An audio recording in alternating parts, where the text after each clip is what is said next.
about 10 books a month at this point, y'all, and I'm not reading Moby Dick, okay? I'm reading lesbian romantic smut. And no Goodreads review is too low for me. I will read a 1-star rated review like that.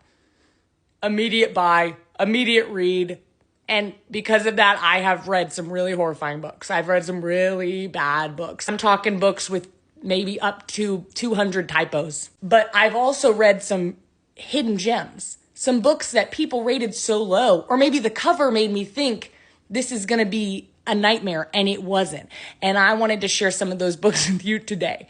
These were not necessarily rated low, but these are 3 books that by the cover, I thought it was going to be a little cheesy, and it was a real win for me. Okay? We're going to start out with Shifting Gears. I love that the title reflects that one of the characters is a mechanic. And furthermore, I love that one of the characters is a mechanic. I've weirdly found that when I'm reading a book, if the main character is either a mechanic, an architect, or a cowgirl, it tends to be one of my favorites. She kind of comes into town as a business mogul. She's going to take over the town.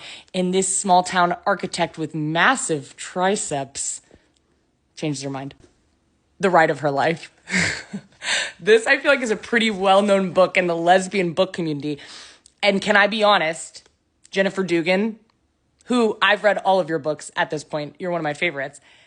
I bought this as a joke. I have to be honest, Jennifer. I bought this as a joke. I thought it was so funny. The Ride of Her Life is so funny. I don't know. I thought it was so funny. It very quickly became not funny at all. That's what I'm going to tell you right now. It very quickly became very serious for me. This was one of my favorite books of all time. I mean, it's a tale as old as time. She works on the farm. She's a party planner, a city girl, and her aunt dies and gives her the farm, even though it clearly should have gone to this person.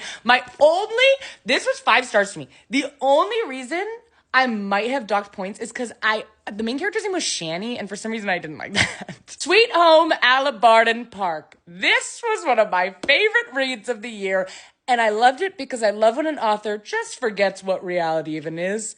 What would this happen in real life? Who cares? Because it's a book, and we don't actually need to know what's going to happen in real life because we're supposed to be having fun. It's fun.